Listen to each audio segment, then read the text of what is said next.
entonces. Listo, entonces chicas, estamos grabando esta clase que tiene que ver con la unidad 2, ¿cierto? Y elementos de apoyo al proceso de atención de matronería. Vamos a ver específicamente el tema de toma de muestras. Así que es muy importante que estén muy atentas, que hagan todas las preguntas que ustedes consideren pertinentes y que estén muy atentas también a las ejecuciones, ¿ya? Yo traje igual acá jeringa, algunas cosas para mostrarles, pero esto lo vamos a revisar bien en el taller, ¿ya? Porque obviamente es distinto estar en el taller y que ustedes también estén con las jeringas en la mano y que puedan entregar, ¿cierto? Todas las consideraciones que encuentren pertinentes, ¿ya? Así que la clase de hoy, toma de muestras, los resultados de aprendizaje que están relacionados con 3 ámbitos específicos, que ustedes los pueden revisar en la clase video grabada, y vamos a partir viendo las generalidades de la toma de muestras. ¿Ya? Vamos a dividir esta clase en lo que son generalidades, y vamos a ir revisando además cada uno de los procedimientos que tiene que ver con la toma de muestra con jeringa, con scalp, con Vacutainer. ¿Ok? Entonces, primero vamos a partir diciendo cuáles son los objetivos de los exámenes. Los objetivos, el objetivo principal de los exámenes de laboratorio tiene que ver con valorar el estado de salud de un paciente o de un usuario, ¿cierto? Pero desde el punto de vista específicamente biomédico, porque son datos duros, ¿cierto? No es algo que uno pueda imaginar o es dependiendo de lo que el paciente pueda sentir, no, sino que yo tomo una muestra de sangre, se va al laboratorio, lo analizan y entrega valores específicos, ¿cierto? Dependiendo del examen.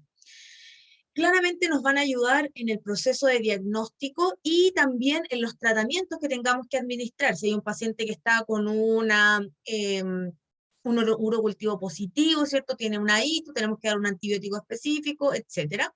Y también nos ayuda en programar los cuidados, ¿cierto? Esta paciente está con anemia o esta paciente es diabética, por lo tanto hay ciertas diferencias que tenemos que tener en el cuidado de estos usuarios, ¿ya?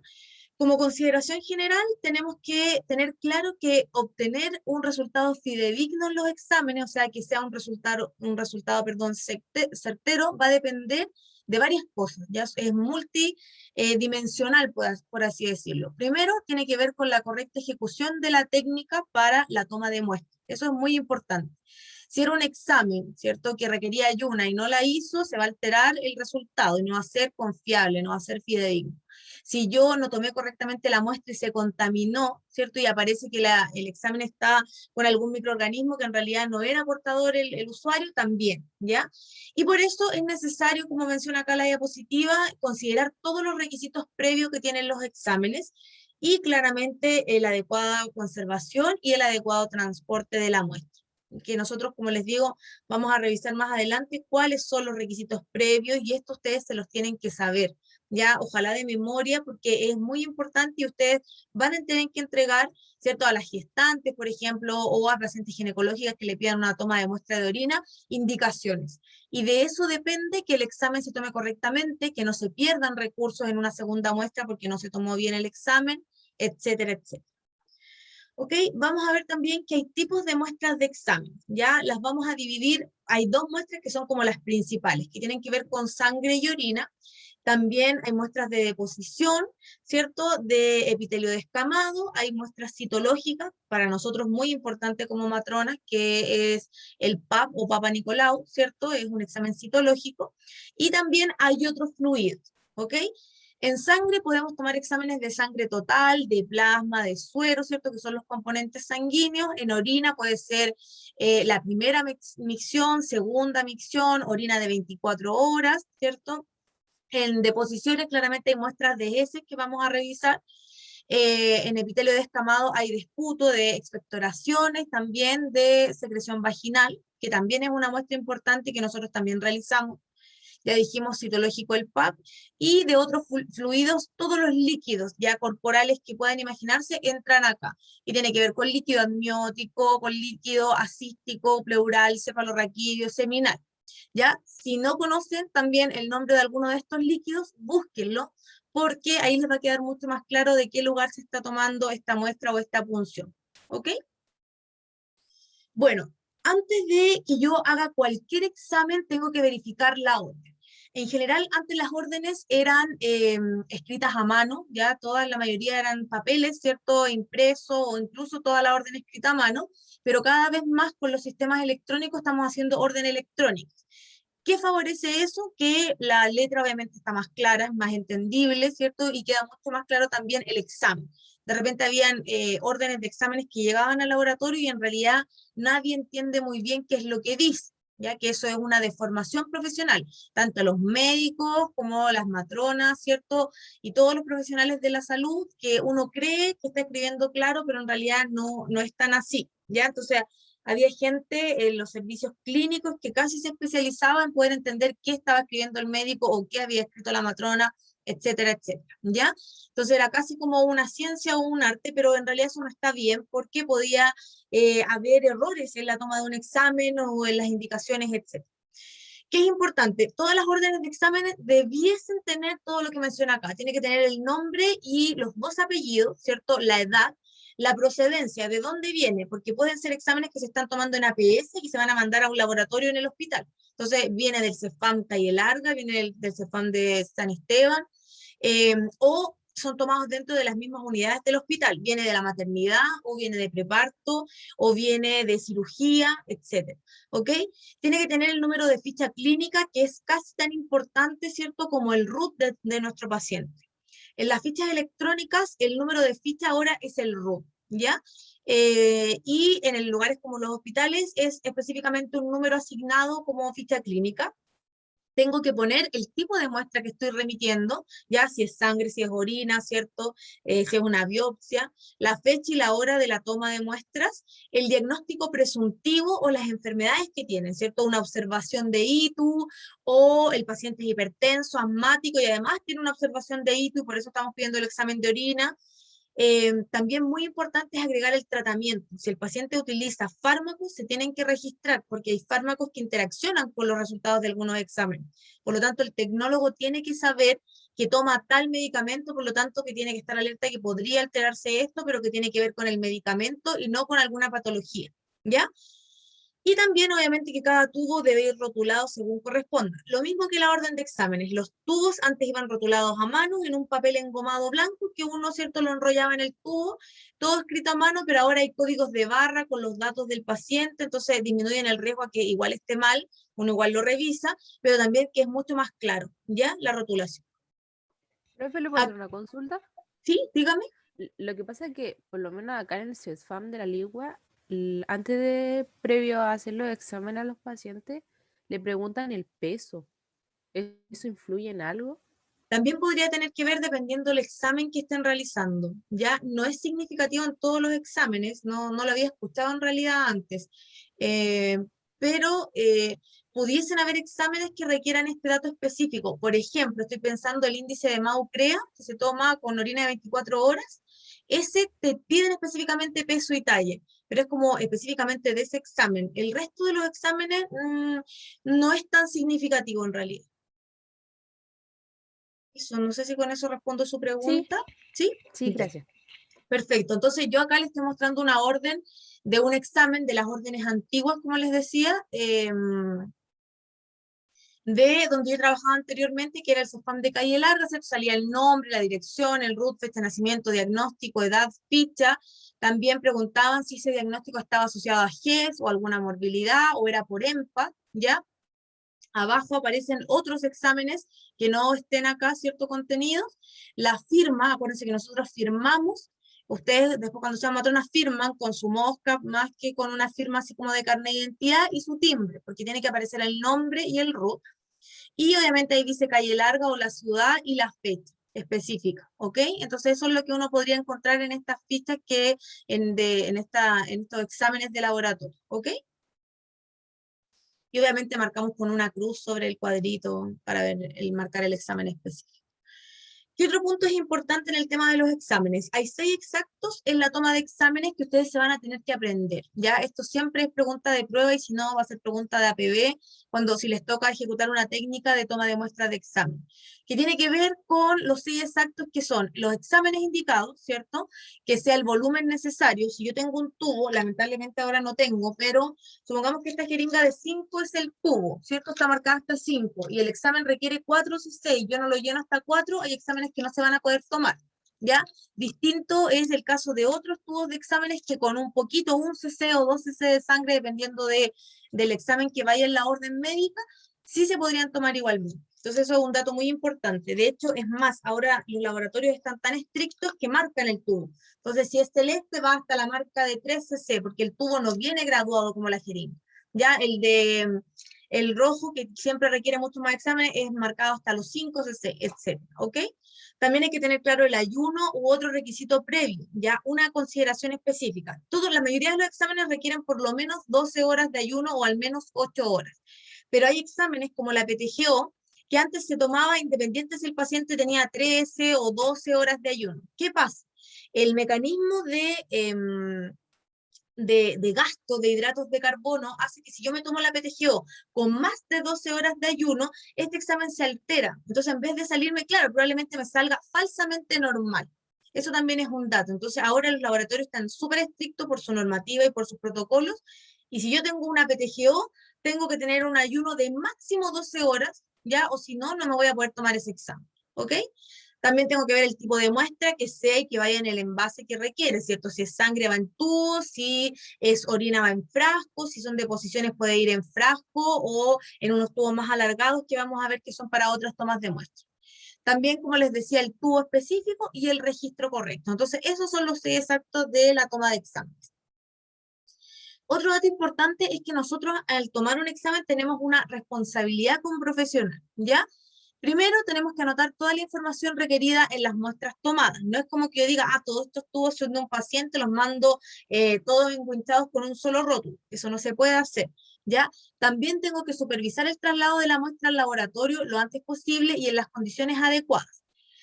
Y también tengo que informar los resultados analíticos al médico en el momento adecuado y teniendo en cuenta la gravedad que indiquen los resultados anormales. Varias cosas. Primero, generalmente la toma de muestras de exámenes, por lo menos de sangre venosa, las toman los TENS. Las toman los TENS en APS, ¿cierto? Y en paciente adulto, y también lo hacen las TENS en, por ejemplo, si ustedes van a ser matronas de maternidad.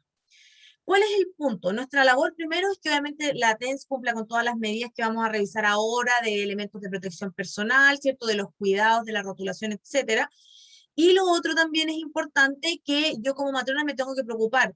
Tomaron exámenes, y hay cuántas horas llevan, entonces alcanzamos a tomarle a toda la gente o hay que mandar exámenes antes o después. Y lo segundo, que ustedes la próxima clase van a tener con la profesora Fernanda los exámenes propiamente tal de laboratorio, resultados. Esos yo siempre pido también que ustedes se los tienen que aprender. ¿Por qué se los tienen que aprender? Porque como dice acá, si les llega un examen que está alterado y ustedes no saben el resultado, en realidad, ¿cómo le van a informar al médico? ¿O cuál va a ser su observación de diagnóstico? O sea, le pueden llegar 3 exámenes alterados o todos normales y no van a saber.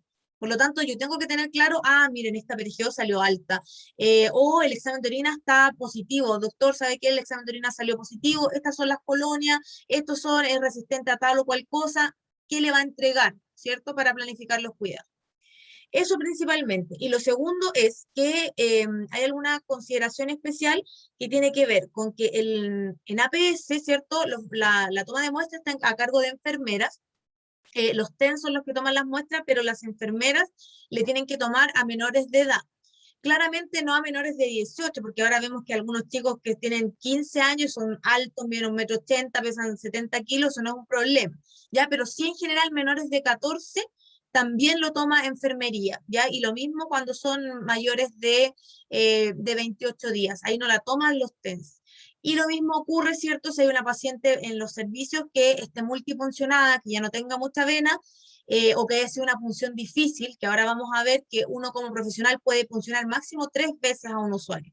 Si yo ya la pinché 3 veces y no puedo encontrar la muestra, ¿cierto? No puedo encontrar la vena, tengo que avisar y pedirle a alguien con más experiencia. Entonces, en ese caso, la TENS, ¿a quién le avisaría con más experiencia? Entre comillas, ¿cierto? Sería a la matrona, que sería la persona encargada de puncionar.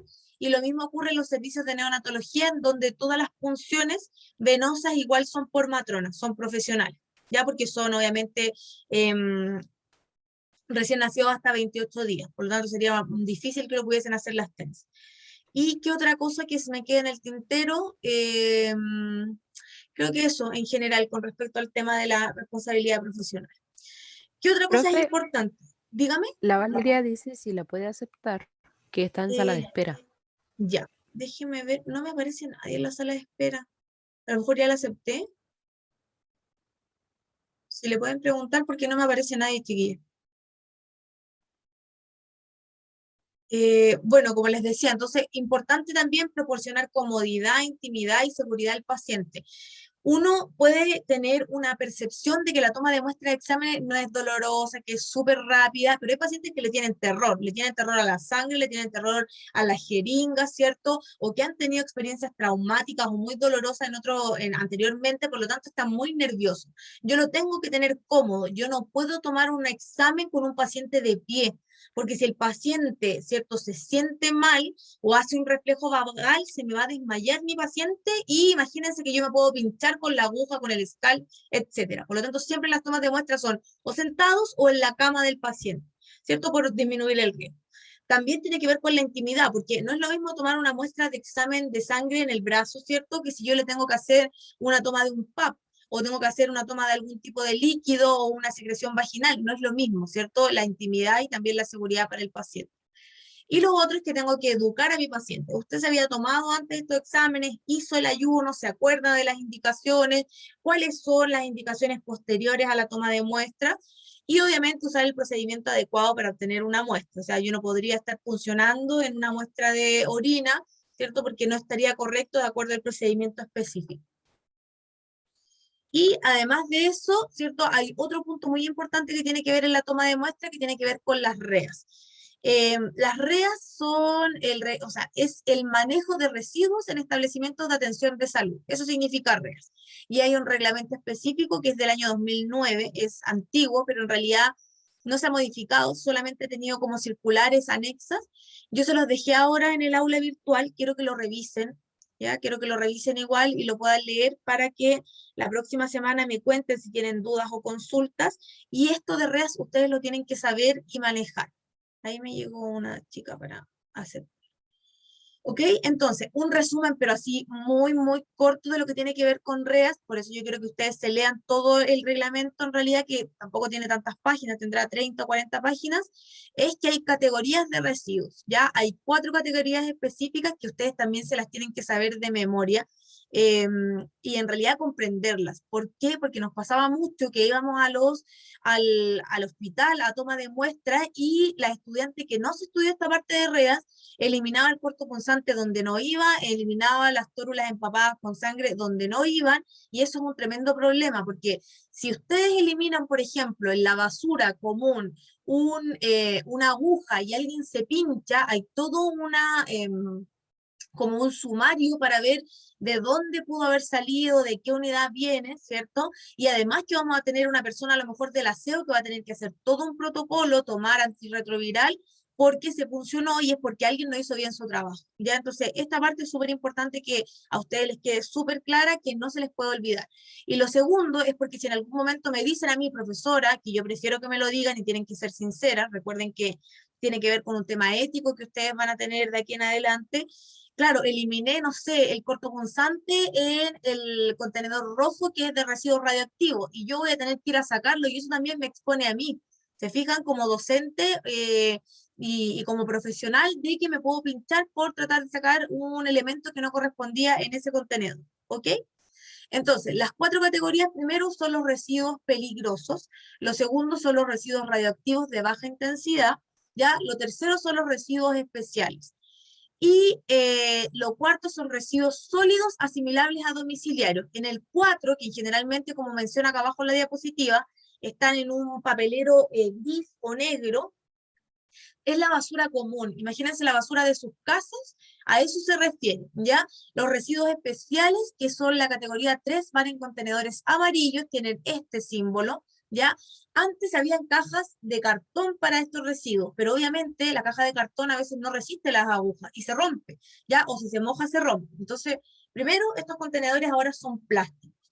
Cuando hagamos el taller van a ver que son contenedores pequeños, no deben ser más de este tamaño, o sea, serán unos 20 centímetros por 15 o por algo así, pero es pequeño el contenedor, ¿ya? Y son plásticos para las agujas específicamente. Y además hay papeleros amarillos. Y en estos papeleros van, por ejemplo, los apósitos que retiramos en una curación, las tórulas que estén embebidas con sangre también van en este papelero, ¿ya? Pero entonces ahí cuando ustedes revisen el tema de los REAS, les va a quedar mucho más claro dónde lo tienen que eliminar, ¿ok? Eso con respecto, así como un resumen muy breve, les va a quedar muy claro porque en el reglamento dice cada elemento que va en cada lugar, ¿ya? Pero con respecto a REAS, claridad, que los residuos especiales hay 2 contenedores pequeños plásticos, ¿cierto? Amarillo para las agujas y jeringas contaminadas, y además basureros, que son para las cosas que no las puedan pinchar o que no puedan hacer algún accidente cortopunzante, ¿ok? Eso. Vamos a ir a la segunda parte que tiene que ver con la obtención de la muestra de sangre propiamente tal. Acá les pido que estén muy atentas porque vamos a ver las ejecuciones de los PAM para toma de muestra, ¿ok? Entonces, vamos a ver que dijimos que hay toma de muestras de exámenes sanguíneos, pero hay distintas muestras de toma de muestras sanguíneas, ¿ya? Primero contarles que la muestra sanguínea es la canalización de un vaso con el fin de obtener una muestra de sangre, que suena como de perogrullo, pero esa es la definición. Y la muestra de sangre se puede obtener por punción venosa, que yo ya les dije, generalmente la punción venosa en adulto la toma TENS. Nosotros solo supervisamos o funcionamos si hay alguna dificultad o la TENS no la puede realizar porque ya funcionó 3 veces. La punción arterial, ¿cierto? Que es sangre arterial. Esa punción general siempre tiene que ser por profesional. La toman en neonatología, las matronas, las toman en los servicios de maternidad matronas y en los otros servicios enfermeras, ¿ya? Incluso en algunos lugares, si se lo fueran a tomar a un laboratorio, pudiese funcionar el tecnólogo médico, pero es profesional, ¿ya? No por TENS. Luego viene la punción capilar, que es sangre capilar o periférica, que es el típico hemoglucotest que a uno le toman, ¿cierto? Para ver cómo está la glicemia, y finalmente una muestra que para nosotros también es muy especial, que es la muestra de cordón umbilical. Cuando la matrona atiende el parto, nosotros en general tenemos que cortar el cordón, ¿cierto? Dejamos una pinza para el lado del cordón que se va con el recién nacido y la otra parte que queda hacia la placenta. Cuando luego, ¿cierto?, de que ya se llevan al recién nacido, la matrona de parto, porque hay 2 matronas, la de neo y la de parto, la matrona de parto se queda con su TENS y hace la muestra una muestra de cordón umbilical que es para ver el grupo IRH del recién nacido. Entonces ahí nosotros tomamos una muestra de cordón umbilical. Por eso se la dejo como con asterisco, porque no es algo que nosotros tengamos que revisar ahora en la matronería, ¿ya? Porque obviamente ustedes no lo van a realizar todavía, lo empiezan a repasar en 3er año, pero la parte que sí a ustedes les tiene que quedar muy clara en matronería para el paciente adulto, la punción venosa, por excelencia, tienen que saberla hacer correctamente, y en segundo caso, la punción arterial, ¿ok? Vámonos con la venopunción o la sangre venosa. Es la recolección de una muestra de sangre de una vena, ¿ya? ¿Ustedes saben la diferencia entre una arteria y una vena? ¿O cuál es la diferencia de la sangre venosa con la sangre arterial? La venosa no tiene como el oxígeno bueno en la sangre, tiene como toxinas. La ¿Ya? arterial lleva el oxígeno al cuerpo. Perfecto, muy bien. ¿Y de qué color son ambas sangres? La venosa es roja, pero más oscura, por lo que sé. Ya, perfecto. ¿Y la arterial? Tiene como un rojo más brillante. Perfecto. ¿Quién me está hablando? Que no alcanzo a ver. Yo, Mayra. Mayra, ya, perfecto. Bien, Mayra. Quiero que lo revisen, chicas, la diferencia entre arteria y vena, porque ustedes hicieron anatomía, deberían saberla. Y lo segundo, la diferencia entre la sangre, ya, porque tiene obviamente diferencia y también por eso mismo es distinta la toma de muestra de ambos. Y por eso también es distinto porque en venoso lo pueden hacer TENS y en arterial lo tiene que hacer un profesional, ¿ok? Que supuestamente tiene más conocimiento. Eso, con respecto a la sangre, ¿sí? ¿Y tienen diferencia como en la densidad también o no? También, también Iván, exactamente. ¿Ya? Entonces, para que lo revisen y lo puedan recapitular de lo que vieron en anatomía el año pasado. Ya como alguien que me comentó que se les olvida todo en el verano, bueno, entonces hay que empezar a repasar desde que empiezan las clases porque no se les puede olvidar, chiquillas, en quinto año se tienen que acordar de anatomía todavía, ¿ok? Eso. ¿Qué otro dato es importante? La sangre se recolecta con jeringa y aguja, generalmente, o jeringa y Scalvein estéril, todo estéril, o finalmente, hace un par de años llegó a Chile el sistema de toma de muestras al vacío o Vacutainer. Entonces hay Vacutainer con aguja y hay Vacutainer con Scalvein. ¿Ya? Entonces acá tenemos una muestra con jeringa y aguja y acá tenemos una muestra con sistema de Vacutainer, que no se preocupen porque los vamos a revisar en profundidad cada uno de ellos y por qué es distinto. Déjenme que tengo algo en el chat, chicas. Esperen un segundito.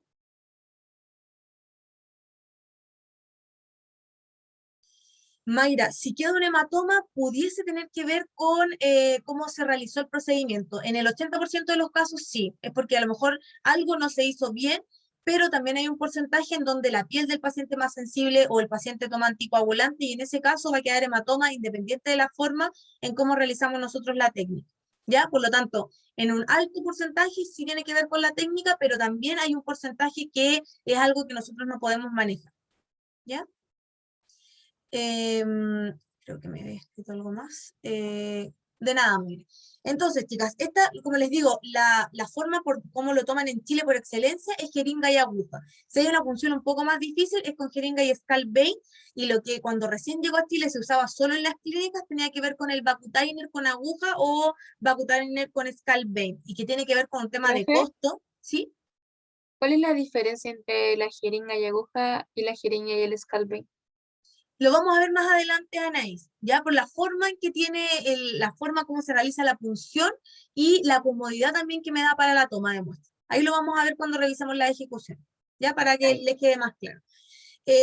Bueno, como les decía, tiene que ver con un tema de costo, pero cada vez más se está utilizando el tema del Vacutainer con aguja o el Vacutainer con Scalvein porque es mucho más seguro el procedimiento, ¿ok? Pero tiene también un costo un poquito más elevado, que eso a veces complica un poco.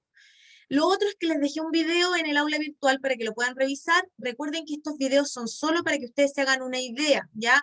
Pueden haber cosas que no estén bien ejecutadas, por lo tanto ustedes se van a aprender todo cómo aparecen las ejecuciones del PPT y si es que falta algo, lo que nosotros mencionamos ahora en clase, ¿ok? Pero para que lo puedan revisar.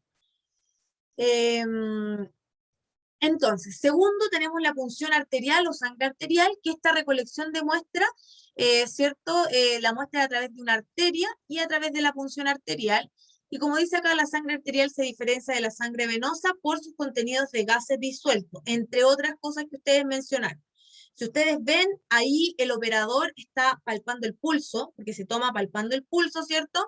Y el ángulo de la aguja es distinto a que como uno lo realiza en punción venosa, ¿ok? Y lo mismo, les dejé también un video que es de apoyo. Ustedes este año no tienen que aprender a hacer funciones arteriales, pero de todas maneras es importante que ya lo vayan teniendo como visualizado. Desde el próximo año sí se empieza a repasar más, sobre todo por la neonatología. También tenemos la punción capilar o periférica. Esta punción generalmente también la realiza TENS y se obtiene la sangre capilar después de aplicar una punción superficial cutánea, que es generalmente a través de una lanceta. Hay múltiples estilos de lanceta, ya algunas más evolucionadas, que son más seguras, otras que uno tiene que hacer la punción como a mano o a pulso, y generalmente se usan para la medición de glucometría, que es el hemoglucotest. Pero ahora cada vez más se está usando, por ejemplo, en la muestra de VIH rápido, también se ocupa esta muestra capilar, y también en la muestra de perfil lipídico, en los EMPA. O sea, hacemos el EMPA y hace la medición de glucometría o el hemoglucotest, y también medición de perfil lipídico, ¿ok? Claramente, si me sale algún examen alterado, este método no es para hacer un diagnóstico. Si yo necesito confirmar el resultado, tengo que tomarlo de sangre venosa. Eso es otro dato también. Entonces, como este procedimiento de la glucometría es cortito y es rápido, vamos a hacer inmediatamente la ejecución de este procedimiento para después irnos con punción venosa que es más larga, ¿ya? Entonces, acá está definido del manual de procedimientos del OSLA, ustedes saben, lo que ellos definen es medición de glicemia en sangre capilar mediante glucómetro. El objetivo es medir el nivel de glucosa sanguínea capilar. Responsable siempre va a ser el profesional, porque ustedes son las dueñas de casa y ustedes supervisan a los TENS, pero si aparece el TENS es porque él lo realiza. Los recursos materiales, que aquí vamos a la etapa de planificación, ¿cierto? El algodón, las tiras reactivas. Acá hay un dato y por eso yo les pongo con asterisco. Cada aparato, ¿cierto?, para hemoglucotest ocupa tiras reactivas específicas. Cuando ustedes lleguen, por ejemplo, a preparto, al servicio de maternidad, ustedes tienen que saber qué equipamiento tienen en el carro de paro, cómo funcionan los equipos de oxígeno, cómo funcionan los omnicelses que tienen, etcétera, etcétera. Y lo mismo con el detector de latidos cardiofetales, que son equipos, ¿cierto?, las bombas de infusión continua, que las vamos a ver, porque en todos lados son distintas.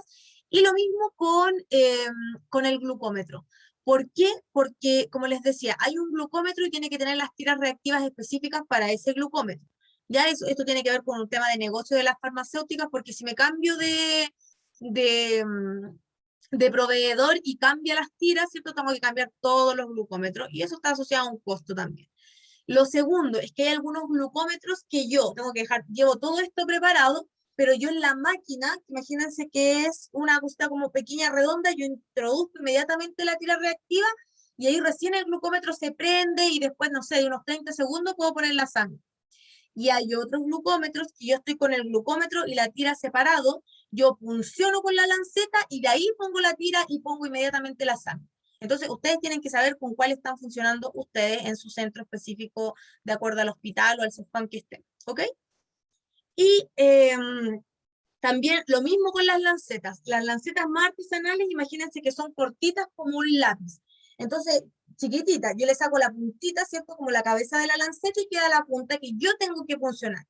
Pero hay otras que son más evolucionadas, ¿cierto? Y son como una forma, la vamos a buscar después del recreo, que son como un clip distinto, entonces yo solamente tengo que posicionarme donde quiero funcionar y aprieto atrás como un botoncito. Y suena y hace la función sola.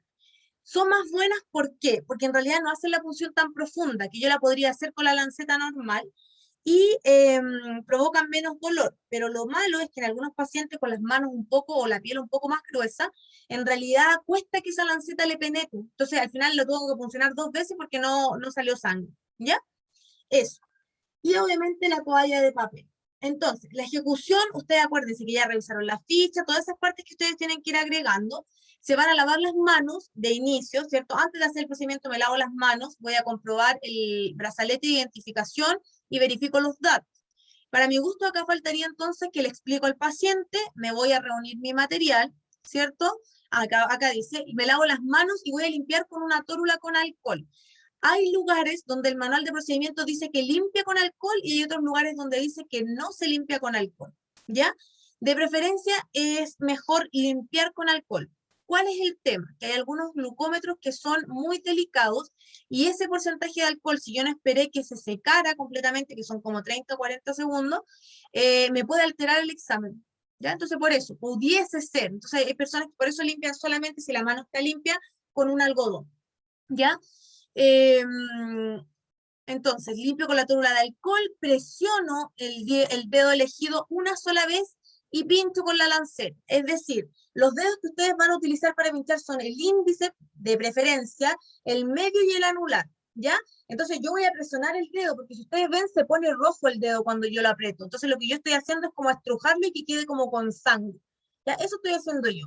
Lo presiono y la parte que yo voy a funcionar son estos bordes. No sé si lo alcanzan a ver, estos bordes. Yo la presión no funciono ni acá, ni acá, ni acá. Me voy a estos bordes, de acá. ¿Ya? Esa parte es la que yo voy a funcionar.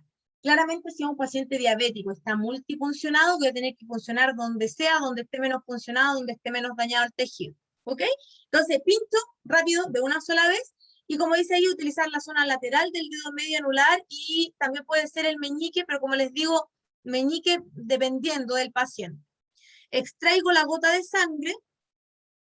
Ya, mis chicas, que alguien me preguntó. De preferencia la mano no dominante, Natalia, pero no es tan obligatorio en este caso, porque en realidad es tan pequeña la punción que vamos a realizar que no tiene tanta implicancia. Distinto es en una toma de muestra de examen, si es un paciente que dice que después está con mucho dolor o que se le forma hematoma, ahí yo tendría más en consideración esa parte de la mano no dominante. ¿Ya? Bueno, como les decía, entonces funciono rápidamente y me va a salir una gotita muy pequeña de sangre. Entonces yo vuelvo a presionar y como que estrujo el dedo. Cuando se marque la gotita más grande, ahí, de acuerdo al glucómetro, ya dijimos, ¿cierto? Extraigo la gota, lo pongo en la cinta de medición, a los 5 segundos, dependiendo de la instrucción del medidor, pueden ser 3, 5, 10 segundos, me va a entregar el resultado. Luego de eso presiono el punto de punción unos segundos con un algodón, espero, como dice ahí, el resultado de la medición, elimino el material, me lavo las manos y registro.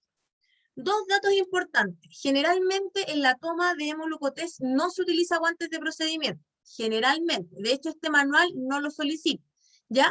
Pero nosotros como docentes, como estamos manipulando sangre, igual les pedimos a ustedes que lo realicen con guantes.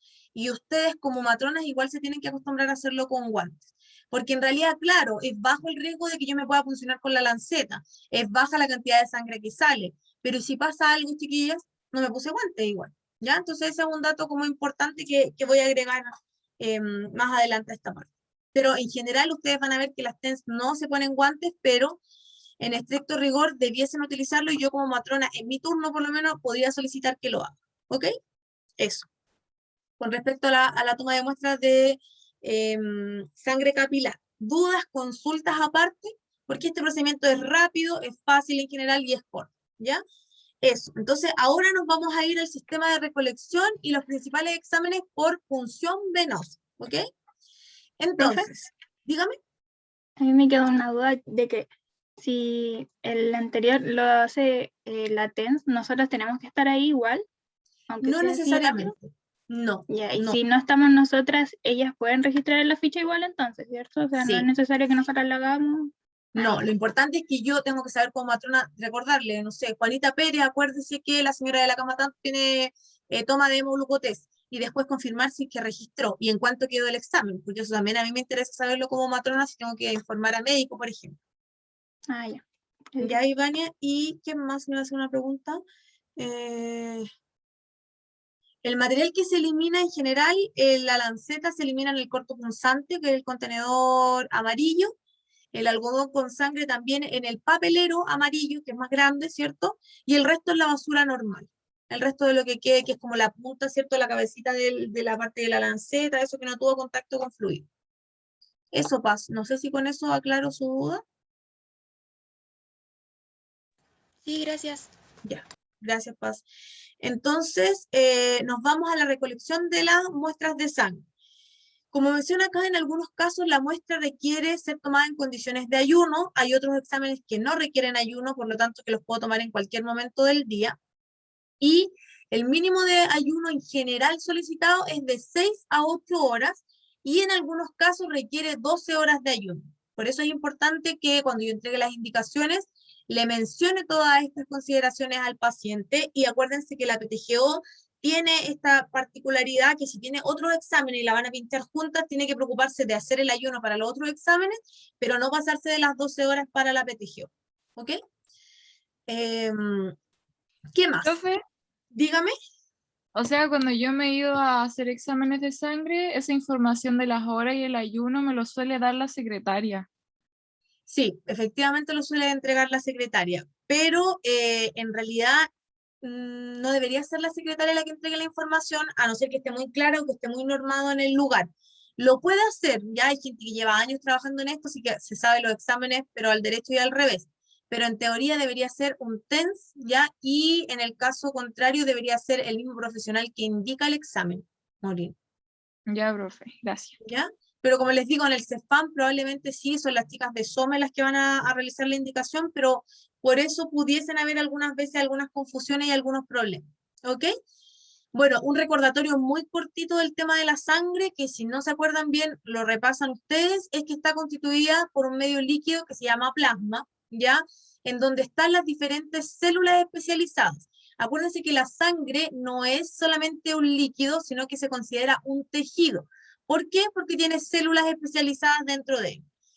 Otro dato importante es que aproximadamente el 90% del plasma es agua y el restante son sustancias orgánicas e inorgánicas disueltas en él, ¿ya? Entonces, De las células especializadas tenemos el eritrocito, que es el glóbulo rojo, el leucocito, que son glóbulos blancos que se subdividen, y tenemos las plaquetas, ¿ya?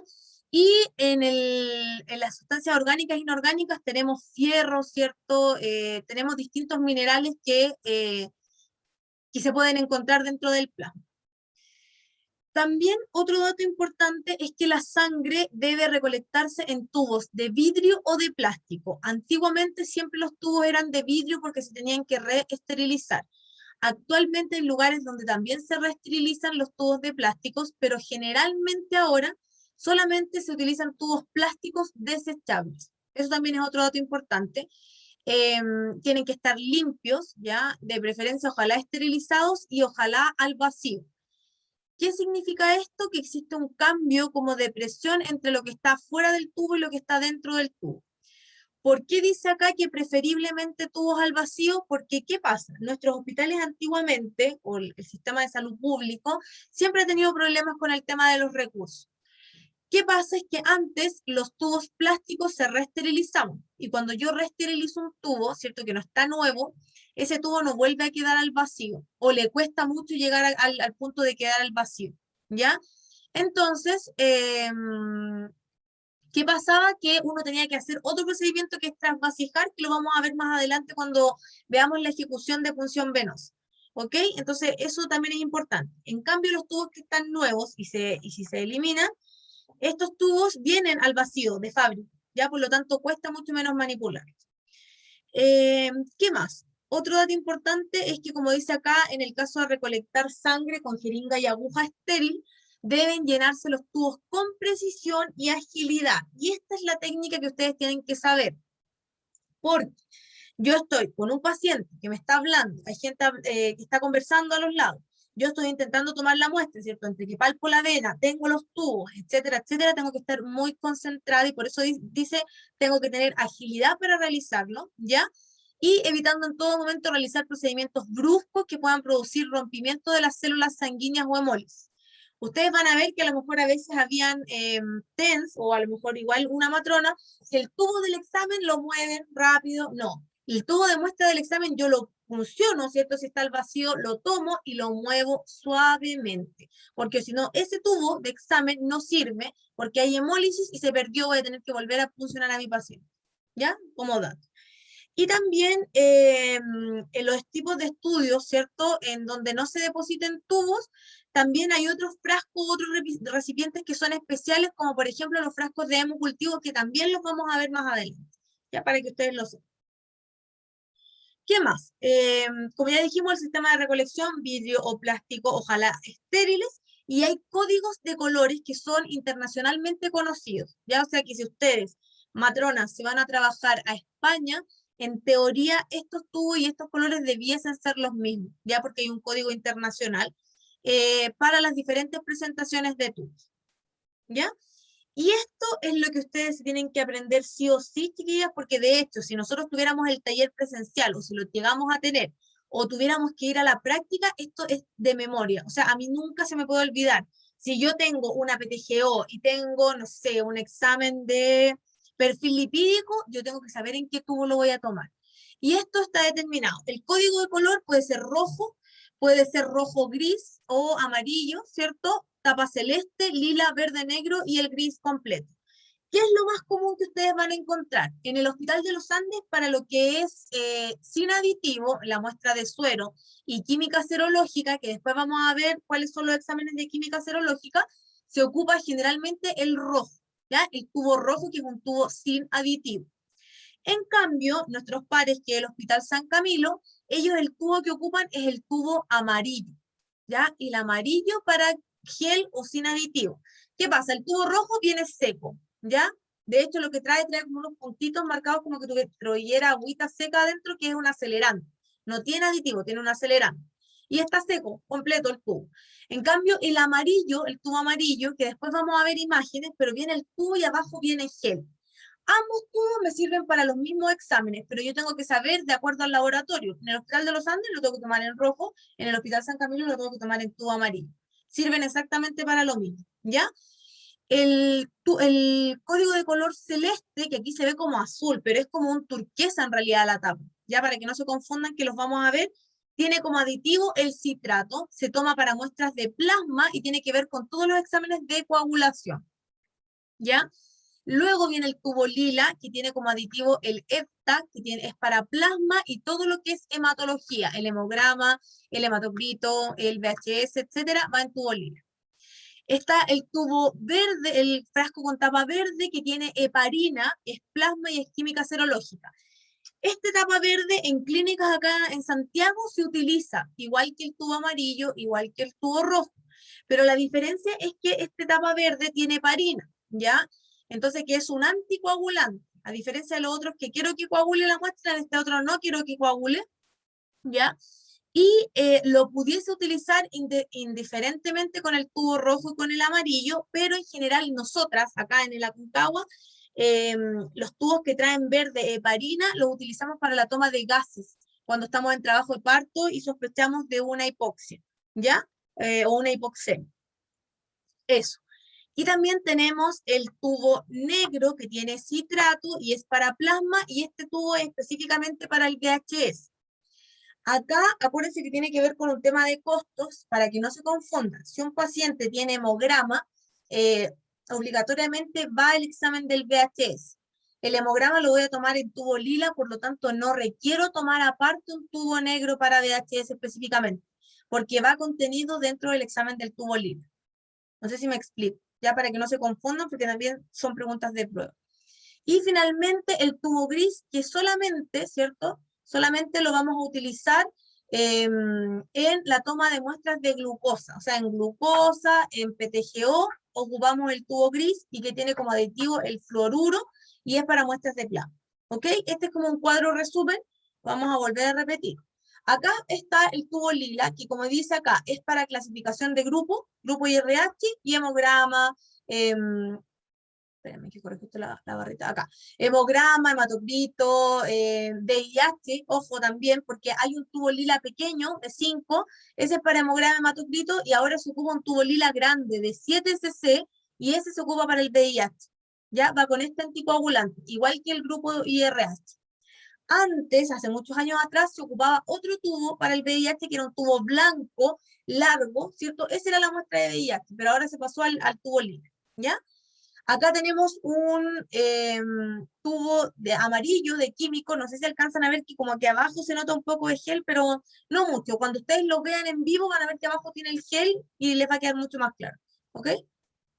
Tenemos el de la glicemia, pruebas de coagulación. Se dan cuenta que no es azul como sale en la otra imagen, es como caliz, o sea, como turquesa, no sé, el color del examen, ¿ya? Y miren, ahí sale la cantidad de ml que yo tengo que llenar.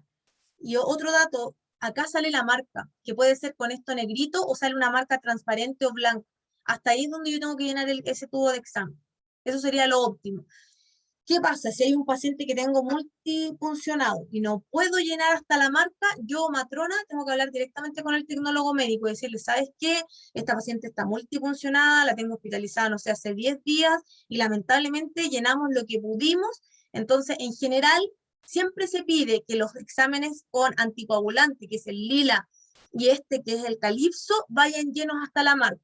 Ya el de fluoruro lo podría dejar un poquito para atrás y el que más puedo dejar llenado, aunque sea con un conchito, es el tubo rojo o el amarillo. Ya, como dato, se los paso a ustedes también.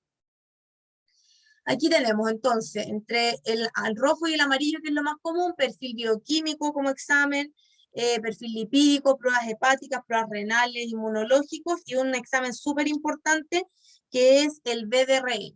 Y como químico también tenemos el verde, que dijimos que acá no lo íbamos a utilizar tanto. Tenemos los hematológicos en el lila y el calipso, que son pruebas de coagulación. ¿Ok? Denme un segundo, chicas.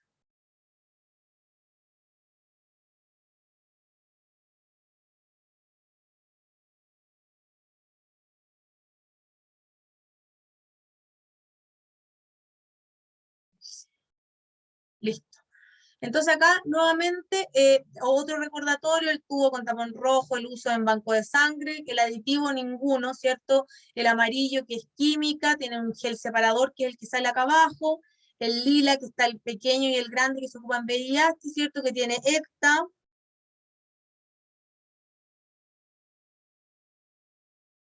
Y el celeste que es para pruebas de coagulación.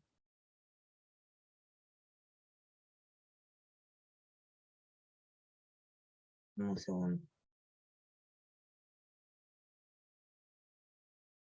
Ya, y que tiene el citrato de sodio. Hay una pregunta, chicas. Ya, Antonella, no se preocupe. Perfecto. También hay un sistema de recolección de muestras, ¿cierto? Entonces aquí uno tiene que revisar la fecha de vencimiento. Los tubos vencen, ¿ya? Si el tubo está vencido, tengo que eliminarlo.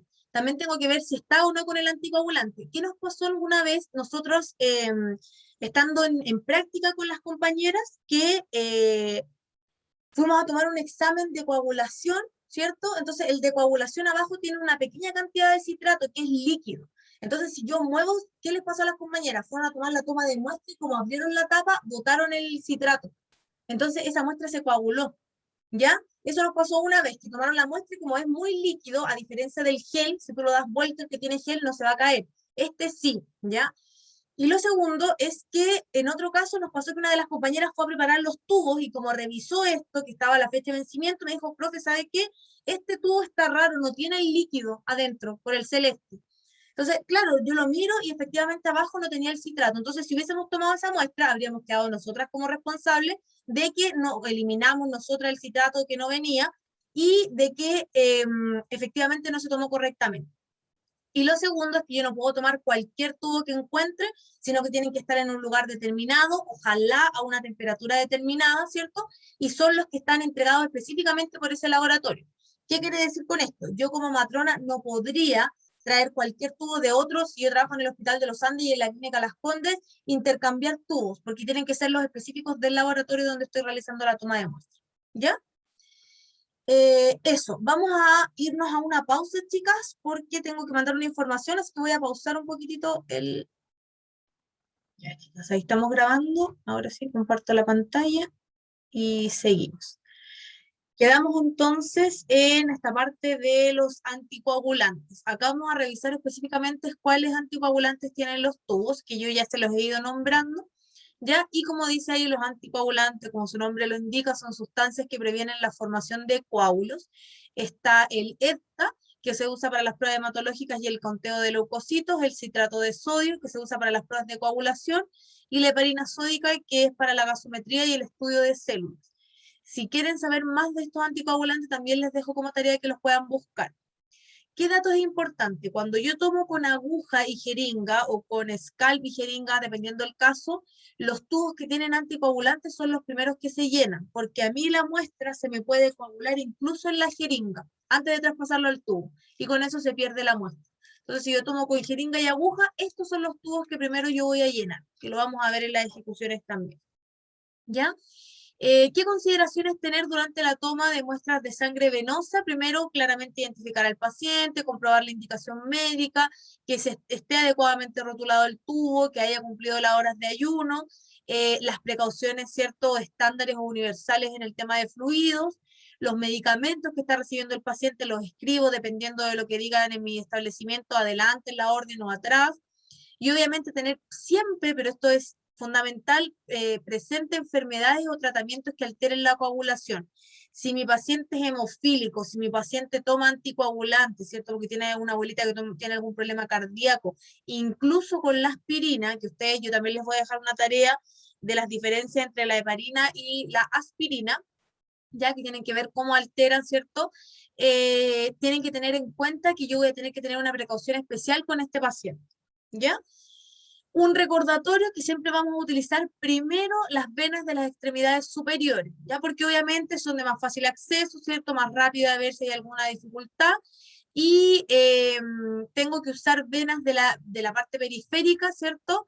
Y tiene que ser distinta a la vena que estoy pasando terapia intravenosa. ¿Qué quiere decir? Si yo tengo este brazo Con suero yo no puedo tomar de aquí mismo, ni más arriba ni más abajo la muestra venosa, porque el examen va a salir diluido, comillas, o va a salir alterado por el suero y por los medicamentos que me están pasando. Entonces, si yo tengo este brazo con suero, me paso al otro brazo, ¿ya? Si tengo los dos brazos ocupados, empiezo a buscar lamentablemente venas por la periferia y no en extremidades superiores, que pueden ser en pie, en pierna, donde encuentre, en realidad, donde encuentre y pueda realizar una punción venosa, lo realizo, sobre todo en pacientes de larga data de hospitalización y pacientes multifuncionales.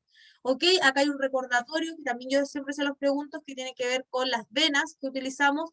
Lo que más nosotros utilizamos es el pliegue, que tiene la vena cefálica, la vena radial, ¿cierto? Y la parte de la vena media lateral.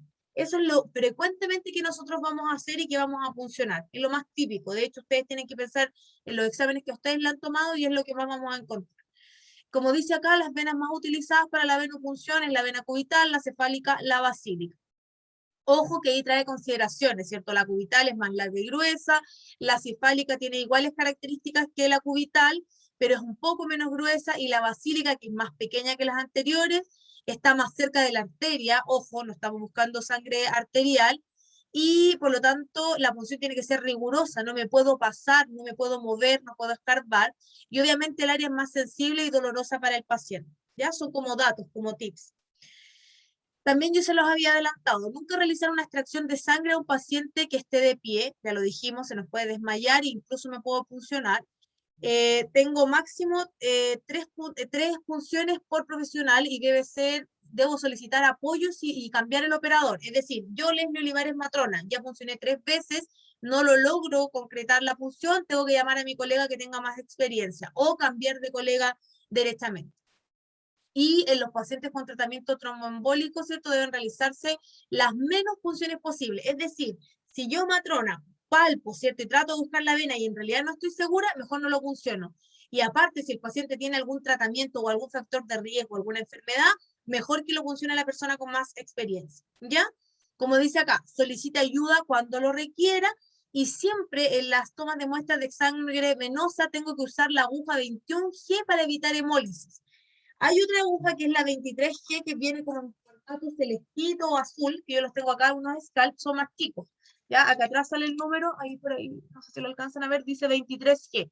Esto yo lo ocupo solo si tengo un paciente con una punción muy dificultosa, que ya lo funcioné con la 21, que es el verde en general. Ahí está, y atrás sale el número, chiquillas. A ver, ahí. Ahí. Si es que no lo logro con este, que es más grueso, ¿cierto? Lo pasaría a 23. 23 también se ocupa en paciente pediátrico, pero lo normal es usar la aguja 21, ¿ya? Llenar los tubos solo hasta la indicación, la marca que ya les mostré, y agitar suavemente para evitar hemólisis, y ojo con el transporte adecuado. Ojo con las muestras de orina, que tienen que estar a una temperatura específica o no pasar más de una cierta cantidad de horas a temperatura ambiente. Entonces, hay algunas cosas que son importantes. Nosotros tenemos que hacer, ¿cierto?, un torniquete o una liga para que la vena, ¿cierto?, como que crezca de tamaño, ¿cierto?, o tenga más contenido de sangre y me cueste menos funcionarla cuando yo la palpo. Hay una forma especial de hacer el torniquete. Acá está descrito con palabras. Yo en realidad siempre con palabras no va a quedar tan claro. Entonces en el taller nosotros vamos a mostrarle con un guante o con una liga. Si ustedes tienen un guante de látex o se compraron la liga, mejor todavía, y les vamos a mostrar específicamente cómo se realiza. Ya el torniquete, quiero que lo tengan, ¿cierto?, en consideración, que la forma es importante, que la tensión también es importante, ¿cierto? Como dice ahí, no muy apretado, tampoco muy flojo, porque si no va a obstruir el fluido. Y finalmente, el tiempo del torniquete. La ligadura no debiese estar por más de 1 minuto. Es decir, si yo, entre que ligo al paciente, tomo la muestra, tiene que ser menos de 1 minuto, en teoría, y es lo óptimo. No significa si la dejo un poquito más, pueda pasar algo, pero en realidad me voy arriesgando. Y como dice, si en ese tiempo no se localiza la vena, suéltelo y póngalo de nuevo pasado 3 minutos. Esto es lo que dice la teoría. O sea, yo ligué, mantuve al paciente ligado con la mano presionada y no logré encontrar vena, suelto por 3 minutos y vuelvo a ligar, ¿cierto? Haciendo que el paciente presione, que ponga el brazo hacia abajo, etcétera, etcétera. Pero en general, ¿qué es lo que pasa en la práctica? Que yo pongo la ligadura, si no encuentro, desligo, espero probablemente 1 minuto y 1 minuto y medio por el tema del tiempo y vuelvo a ligar. Pero no es lo óptimo, ya no es lo que ustedes se deben aprender. Claramente si es una urgencia, yo desligo y vuelvo a ligar a los 30 segundos, porque no tengo tiempo, ya, y tengo que poner una vía o tengo que tomar un examen urgente. Ojo con eso, pero esto lo vamos a repasar, como les digo, la parte del torniquete les va a quedar claro en el taller. No se los podría explicar ahora, ¿cierto? Sin un brazo, sin alguien que me estuviera ayudando. ¿Ok? Eso. ¿Qué más? Dato importante, evitar funcionar por encima del sitio donde hay líquidos endovenosos ni del tapón de una vía venosa. Si yo tengo en este brazo un suero, ya les dije, no puedo tomar de este mismo brazo. Lo segundo, hay unos tapones que yo les traje aquí una imagen. Miren, estos son los tapones. Abajo tienen una gomita. No sé si alcanzan a ver. ¿Ya? Yo puedo tener una vía puesta en el brazo, se ve el puro tapón. Entonces estoy directo a una vena, pero de este tapón yo no puedo tomar muestras de exámenes. Tengo que funcionar en otro lado, ya, porque si no la muestra va a estar contaminada por el tapón. ¿Qué más? De una vena esclerosada, que esté engrosada, que esté fibrosa por múltiples funciones o infusiones previas, tampoco puedo tomar una muestra de examen venoso. De un área con hematomas o con lesiones, si tiene quemaduras, si tiene cicatrices, tampoco debiese tomar una muestra. Ojo acá, no se olviden de esta parte, si un brazo tiene fístula o tiene una malformación arteriovenosa, tampoco puedo tomar una muestra de examen. Y acá esto, a ustedes no se les podría olvidar porque ustedes son matronas, del mismo lado donde una paciente ha tenido una mastectomía con vaciamiento de ganglios, que generalmente tiene el linfedema, o sea, el brazo está inflamado, ¿cierto? Con edema, que probablemente la punción no va a ser exitosa, tampoco le puedo tomar exámenes de ese brazo, tengo que buscar en otro lugar. De las venas tortuosas, que son estas venas que están muy enrolladitas, tampoco. Y como dice acá, cuando no estemos seguros, tampoco voy a funcionar. Si yo les va a pasar a ustedes, van a ligar a un paciente, la vena se ve, aunque lo más importante es palparla, la palpo perfecto. La vuelvo a palpar y se me pierde. Hay venas como que se esconden, ¿ya? Y es porque el paciente es una vasoconstricción porque le da miedo. Entonces yo vuelvo a palpar, uy, no está la vena. Después la vuelvo a palpar, está. Entonces en esas funciones yo me arriesgo que cuando yo justo funcione, no esté adecuadamente la vena, entonces voy a tener una punción fracasada. ¿Ya? Eso. ¿Qué más, chicas? Complicaciones que pueden tener la punción venosa, una punción accidental del operador, o sea, que uno se pinche y tenga un accidente cortopunzante. Esto va a ser generalmente por una inadecuada técnica, así que hay que tener ojo, ponerse guantes, no se olvide. Yo tengo que pensar que todos los pacientes que estoy puncionando son VIH positivos, porque tengo que cuidarme con todas las precauciones, aunque lo debiese hacer siempre. También pueden haber otras complicaciones que es de la misma ejecución, que pueden haber hematomas o equimosis. Hay gente que se golpea a su vez y ya le provoca un hematoma. Entonces imagínense con una toma de muestra, aunque yo haya hecho la función muy bien. Y ya la parte de infección con una técnica defectuosa es porque yo no hice lavado de manos, no asepticé con alcohol, volví a palpar, etcétera, etcétera. No debiese ocurrir. ¿Ok? También es importante saber que hay condiciones que provocan el rechazo de una muestra, es decir, yo, Leslie, matrona, tomé en maternidad varios exámenes y llegaron al laboratorio, vieron que no estaban todas las características requeridas y me los devuelven para que los vuelva a tomar. Y esas muestras se tienen que eliminar con tubo y todo, ¿ya? Y aparte hay que ir uno a dar la cara y explicarle al paciente que el examen no se tomó bien o que se hemolizó, que puede ocurrir, yo les digo, puede ocurrir, y volver a puncionar al paciente, ¿ya? Entonces, ¿qué puede pasar o qué cosas hacen que se pueda rechazar una muestra? Inadecuada identificación de la muestra. Si va un tubo sin rotulación, no saben de quién es el tubo. Yo no puedo ponerme a adivinar tampoco. Si el volumen de sangre es inadecuado. Si utilizo tubos de recolección inadecuados. Si hay hemólisis, ya dijimos. Si es un transporte inadecuado y si hay interferente que, como dice acá, tiene que ver con que haya más de una persona a cargo, más de una persona que funcionó, no rotuló bien, estaba al revés, etcétera, etcétera, o que la toma de muestra haya sido inadecuada, ¿ya? Vamos a irnos con el procedimiento de la toma de muestra, que es el más común que ustedes van a ver, con la técnica de jeringa, ¿ya? La planificación es que ustedes requieren jeringa de acuerdo a la cantidad de tubos que van a llenar. Yo siempre cuando vamos a práctica con ustedes les digo, ¿cuántos tubos de exámenes tenemos que llenar? No sé, 4, ya, de 3 cc, de 4, de 5, hay que sumar la cantidad y siempre hay que sacar 1 o 2 cc más. Por lo tanto, si tengo varios exámenes, probablemente me voy a ir con una jeringa de 20. Ya, y si son pocos, es un examen, puede ser de 3, pero para estar como segura, una de 5 ml. ¿Ya? Un dato que les quiero mostrar, que no las agregué imágenes, quizás más adelante voy a agregar, es que las jeringas tienen dos tipos de pivote, ¿ya? Tienen el pivote liso, ¿ya? Que está de 10 ml, miren, no sé si ven la puntita, que es lisa. Voy a poner después una imagen. Con este tipo de jeringa, que puede ser cualquiera, de 3 o de 5 o de 20, con el pivote liso hay que tener mucho cuidado. ¿Por qué? Porque si ustedes conectan, ¿cierto? La aguja, la conectan, se sale fácilmente. Por lo tanto, tengo que afirmarla muy bien. Que esto después lo vamos a ver igual en el taller. Y también tenemos los pivotes rosco. Les voy a mostrar la imagen, que son estos. A ver, ahí. Van como enganchados. No sé si se ve, ¿cierto? Ahí.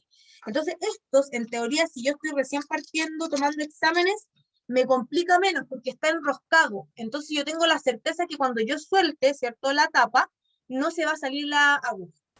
¿Ya? Eso es como dato, pero como les digo, lo vamos a revisar en el taller.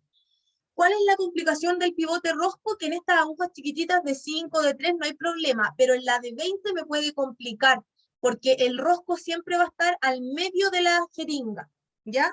A diferencia del liso, que a medida que está haciendo, por ejemplo, en la de 20 no está al medio, queda un poquito más abajo para que no me complique, ¿ya?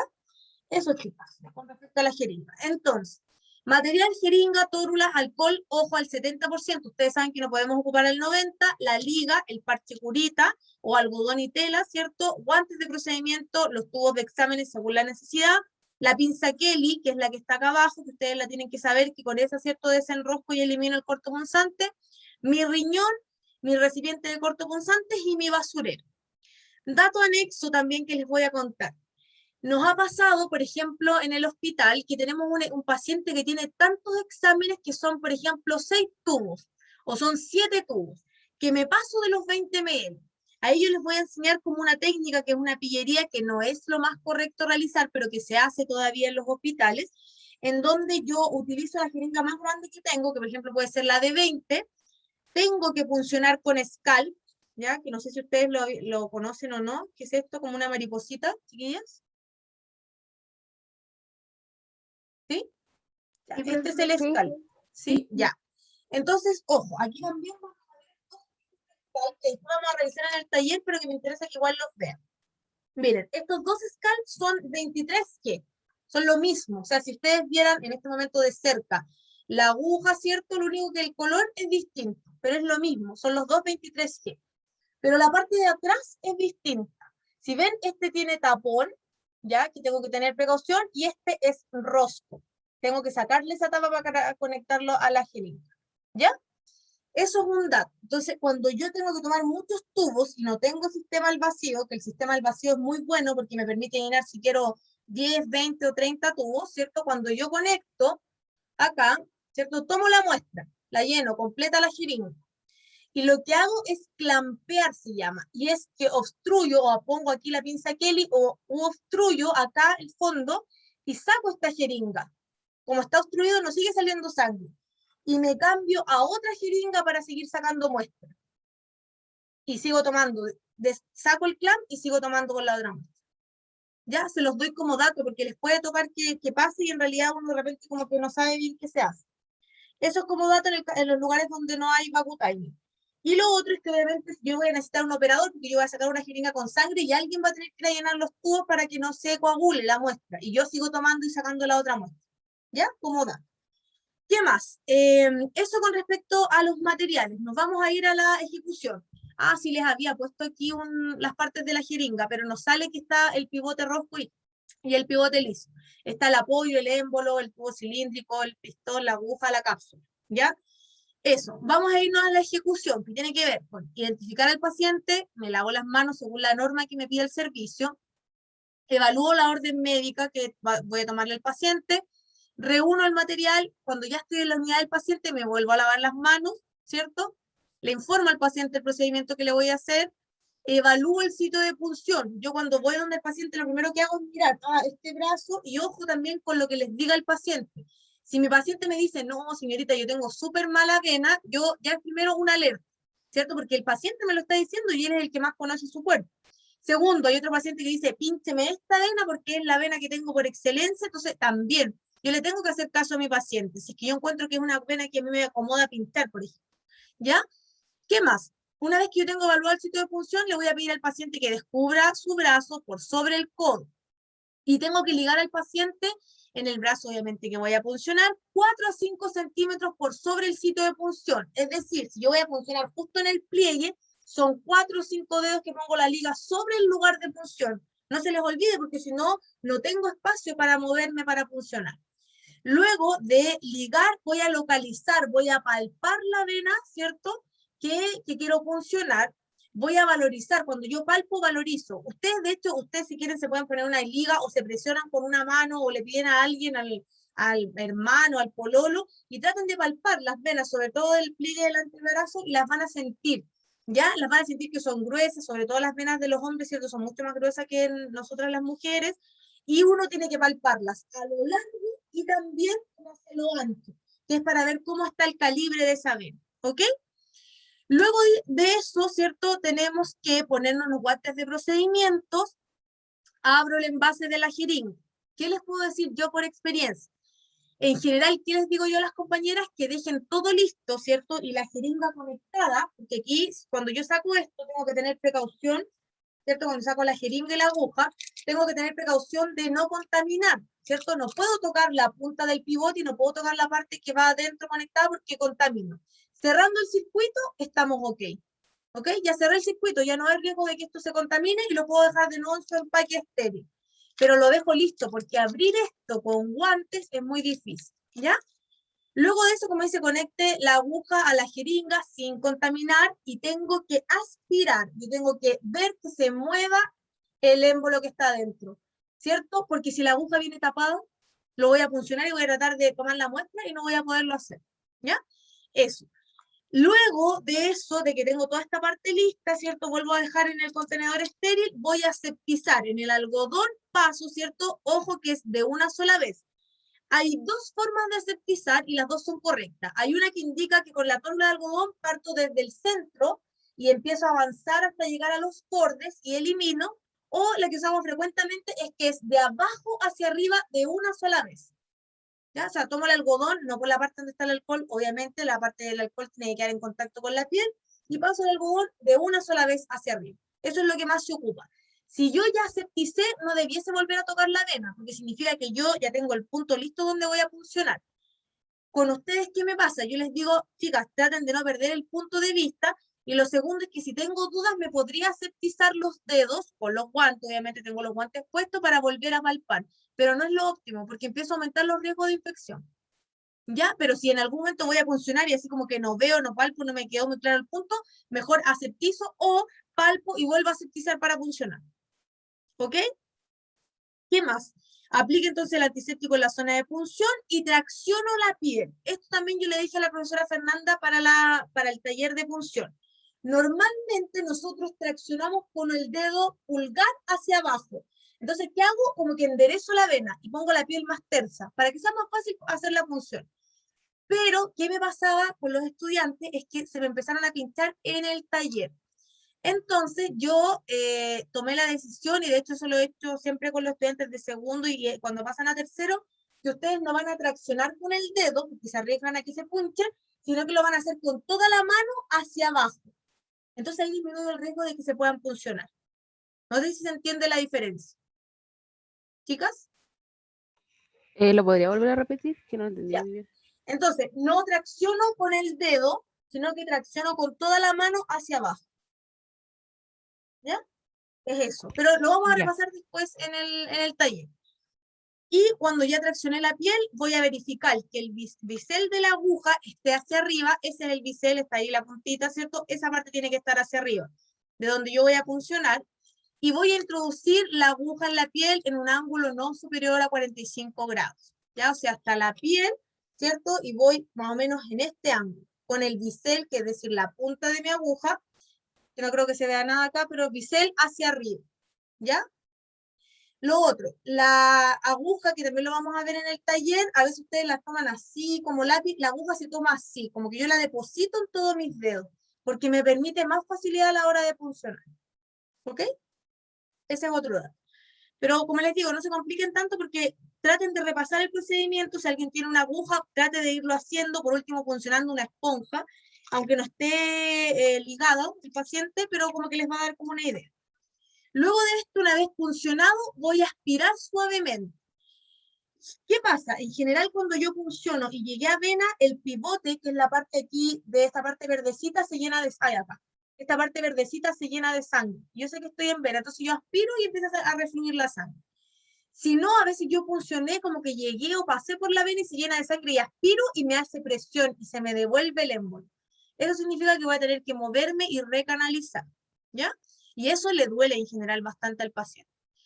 Entonces, supongamos que llegué, funcioné, estoy aspirando y todo bien, no puedo movilizar la aguja ni pegarme a las paredes de la vena. Es decir, yo funcioné con la aguja en esta posición, ¿cierto? Llegué en el ángulo de 45 y yo siempre le hago que ustedes, si está el brazo del paciente, bajen estos dedos para que se apoyen. Porque imagínense estar con los dedos ahí, se me empieza a mover la aguja, entonces ahí me complica, ¿ok? Entonces, como dice ahí, tome la cantidad de sangre necesaria, desliga el paciente, retire la aguja en forma paralela y luego voy a presionar la zona de punción una vez que retire la aguja con una tórula de algodón. Como uno tiene que irse rápidamente con esta jeringa, ¿cierto?, a llenar los tubos, uno le deja al paciente y que él se presione momentáneamente. El tiempo de presión debe ser por lo menos 1 minuto para evitar un hematoma postpunción y me voy al llenado de los tubos de exámenes. Ojo acá. Si yo tengo mi tubo, que le tengo que sacar la tapa, ¿cierto? Le saco la tapa, ya eliminé con la pinza Kelly el corto punzante y me quedo solo con el pivote, yo trasvasijo con mucho cuidado para que se vaya la sangre por las paredes y no se molice, y cuando hago de esta forma la toma de exámenes, yo voy a llenar primero el celeste, porque es el primero que se me va a coagular, luego el lila, luego el gris, luego el rojo y luego el amarillo. Porque estoy trasvasijando, ¿ya? Que no es lo más correcto. Hay lugares como clínicas que eso por ningún motivo se permite, pero de hecho hay lugares y hospitales y en el sur y en Aconcagua que todavía se realiza por trasvasije, ¿ya? Porque es bueno porque te permite usar más veces el tubo, porque no está el vacío, pero lo malo es que tiene más riesgo de que el operador o se manche o se pinche, ¿ya? Ese tipo de cosas. Pero ese es el orden de llenado trasvasije. Una vez que ya llené todos los tubos, acuérdense que yo lleno, tapo, muevo, ¿cierto? Y dejo en el riñón. Vuelvo a llenar, muevo, tapo, muevo y dejo en el riñón. Una vez que llené todos los tubos, voy a desechar, ¿cierto? La aguja, como dice ahí. ¿Por qué? Porque hay dos opciones de trasvasije. O lo hago con aguja, ¿cierto? Con aguja, que yo lo encuentro mucho más peligroso porque es achuntarle con la aguja dentro del tubo. Para mí, en lo personal, siento que es mejor sacarle antes la aguja, ¿cierto? Y hacerlo solo con el pivote, porque por último, si me muevo y me mancho, no me voy a pinchar con la sangre del paciente, ¿ya? Por eso ahí está como con asterisco, deseche la aguja en el recipiente de corto punzante. Lo importante es que no se le puede olvidar llenar el recipiente, o sea, dejar la aguja en el corto punzante. Me devuelvo donde el paciente porque ya llené los tubos, eliminé lo que tenía que eliminar, le pongo un parche curita o le pongo un algodón con tela. Miro primero que no siga saliendo sangre, porque hay pacientes que lo hemos tenido 1 minuto, 2 minutos, y claro, uno va, mueve el algodón y se vuelve a llenar con sangre. Entonces ahí lo tengo que tener más tiempo a mi paciente. Le explico que el procedimiento ha terminado, ordeno mi sitio de trabajo, ¿cierto? Me lavo las manos y registro, ¿ya? Cuando dice el procedimiento ha terminado, ordeno el sitio de trabajo porque me saqué los guantes, eliminé el material, etcétera, etcétera. Me lavo las manos y registro, ¿ya? Eso sería entonces con la toma de muestra con jeringa y aguja. Va a ser un poco distinta con el Scalp Vein, ¿ya? Ahí yo les puse dos imágenes de Scalp, ¿cierto? El que tiene la tapa como con tapón y el otro que es la tapa rosca. Ojo que viene una vaina en la aguja que en el Scalp siempre se cae, ya que es esta que está acá. A veces viene súper apretada y a veces súper fácil que se salga, entonces tienen que tener precaución porque no es como la cápsula de la otra aguja. Los materiales lo mismo, el scalp, la jeringa, la tórula, todo lo mismo, excepto que en vez de llevar solo la jeringa, llevan además el scalp. La ejecución va a hacer lo mismo, identificar el paciente, lavarse las manos, etcétera, etcétera, ligar, todo lo mismo, pero acá, cuando yo me pongo los guantes de procedimiento, abro el envase donde viene la mariposa o scalp, según la valoración del calibre de la vena, y tengo que conectar la mariposa a la jeringa. Y esta parte de conexión, ya sea con la del tapón o la parte rosca, tengo que tener mucha precaución. Si esta parte no queda bien firme y cerrada, yo voy a empezar a aspirar y se me va a empezar a filtrar la sangre por acá, ¿ya? Eso. Y como dice ahí, sin contaminar, aspiro nuevamente y elimino el aire, porque el émbolo tiene que quedar pegado acá arriba, para ver la permeabilidad. Aplico el antiséptico y acá es lo otro distinto. Voy a tomar la mariposa por las aletas. Yo no sé si van a alcanzar a ver, pero chicas, miren. Ay, qué raro. Ahí tiene como unos puntitos. No sé si lo alcanzan a percibir. No sé, chiquillas, ¿no se alcanza a ver? Déjenme ver por la otra. Ya, pero tiene como unos puntitos.